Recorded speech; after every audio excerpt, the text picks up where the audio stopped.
জীবনটা যখন সবে শুরুর পথে তখনই শেষ। বারুইপুরে যৌন নির্যাতন ও নৃশংসভাবে খুন করা হয়েছে ক্লাস 6-এর ছাত্রীকে। পুকুর থেকে উদ্ধার হয়েছে মৃতদেহ। পুলিশ সূত্রে খবর, স্থানীয় প্রভাস মণ্ডলকে জিজ্ঞাসাবাদ করেই রবিবার সকালে নাবালিকার মৃতদেহের খোঁজ মেলে। সেখানেই প্রভাস মণ্ডলকে ধরে ফেলে নাবালিকার পরিবারের লোকজন। আনা হয় থানায়। এই মারলে কেন বাচ্চাটাকে? আনন্দ। কজন মেরেছে? কজন মিলে? চারজন ছিল। আমাকে ভয় লেগে গেছে। ও টুটুরে বোলারও পাতুলে মেরেছে। কে পাতুলেছে কে? ওই আনন্দ বলে ছেলে একটা। ওরা নিয়ে চলে গেছে আমার থেকে। ওরা কি মেয়েটাকে নিল? তুলে নিল কিছু টাকা খাওয়ার জন্য। সমস্যাটা কি দেখেছিলে? সমস্যাটা হচ্ছে ওরা তো 50,000 টাকা চেয়েছে। কার কাছ থেকে? ওই মেয়েটা দেখে টাকা নেবে কিছু। পুলিশ সূত্রে খবর, বারুইপুর কাণ্ডে মূল অভিযুক্ত প্রভাস মণ্ডলই। প্রথমে সিসিটিভি ফুটেজে প্রভাস মণ্ডলকে চিহ্নিত করে স্থানীয়রা। কয়েক মিনিটের মধ্যে একই রাস্তায় একাধিকবার যাতায়াত করতে দেখা যায় ধৃত প্রভাসকে। সে যে নাবালিকাকে অনুসরণ করছিল তাও স্পষ্ট ধরা পড়েছে সিসিটিভি ফুটেজে। দ্বিতীয়ত রবিবার সকালে যখন স্থানীয়রা ফাঁড়ির পুলিশকে নিয়ে প্রভাসের বাড়িতে যায়, তার বাড়ির লোক বলে সে বাড়িতে নেই, অথচ সেই সময় বাড়িতেই লুকিয়েছিল প্রভাস।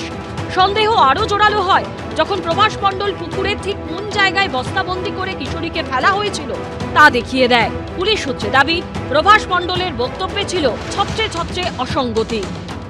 রাত্রে মেয়েটাকে ধরলো কোত্থেকে ওরা? ওই রাস্তা থেকে নিয়ে গেছে। মানে মেয়েটা একলা ছিল? একলা ছিল মেয়েটা। ঘটনাটা কোথায় হয়েছে? ওই আমাদের ওখানে সূর্যপুরে। আর মারলো কি করে? ও টুটুরে পাতুলে দিয়েছে ওই আনন্দ।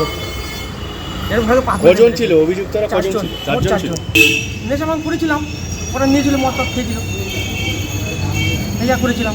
প্রভাস মণ্ডল, সেই প্রভাস মণ্ডলকে এলাকায় দেখতেন বা কোনোদিনও ফলো টলো কিছু করছিল আপনাদের বাড়িতে আশেপাশে? কোনো খবর পাইনি আমি। কোনোদিনের জন্য এরকম আমার বাড়িতে আসা চিনিও না আমি।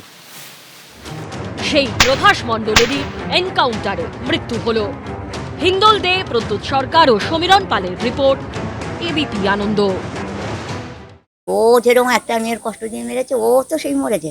আমি তাতে খুশি হয়েছি। মঙ্গলবার গভীর রাতে বারুইপুর কাণ্ডের পুনর্নির্মাণে ঘটনাস্থলে ধৃত প্রভাস মণ্ডলকে নিয়ে যায় পুলিশ। পুলিশ জানিয়েছে, এক অফিসারের সার্ভিস রিভলভার ছিনতাই করে পালানোর চেষ্টা করে প্রভাস। পুলিশকে লক্ষ্য করে গুলি চালায়। পুলিশ পাল্টা গুলি চালালে মৃত্যু হয় প্রভাস মণ্ডলের। এই এনকাউন্টারকে ছেলের কুকর্মের ফল হিসেবেই দেখছেন নিহত প্রভাস মণ্ডলের মা। ও যেরকম কর্ম করেছে, মারা গেছে, ও যেন দুষ্কর্ম করেছে, আমার কোনো আর আপত্তি নেই, আর কষ্ট নেই, আর দুঃখ নেই। ও যেরকম একটা মেয়ের কষ্ট দিয়ে মেরেছে, ও তো সেই মরেছে। শেষ আমার। আমরা আনবো না, আমার কেউ নেই, আমি আনতে পারবো না, আমি ওর দেখতে পারবো না, আমি ওর আর কিচ্ছু করবো না। বুধবার সকালে এনকাউন্টারের খবর যায় নিহত নাবালিকার পরিবারের কাছেও। দাদাও বলেছে তাদের এমন শাস্তি দেব ভারতবর্ষের আর কারো মায়ের কোল নেয়ানো খালি হয়। দাদার উপর ওই জন্য ভরসা আছে আমাদের। খবরটা আজকে কখন পেলেন? পুলিশই জানিয়েছে? আমি ঘুমাচ্ছিলাম, শরীর খুব খারাপ ছিল, খানিকটা আগে খবর পেলাম।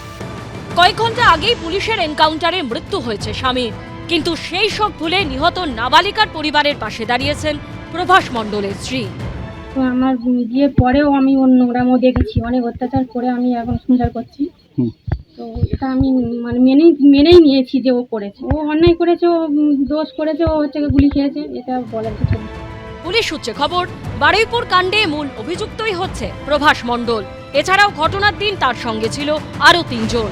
তাদের সকলকেই গ্রেপ্তার করেছে পুলিশ। আবিদ দত্ত, পার্থপ্রতিম ঘোষ ও সুকান্ত মুখোপাধ্যায়ের রিপোর্ট, এবিপি আনন্দ। এবিপি আনন্দ, এগিয়ে থাকে, এগিয়ে রাখে।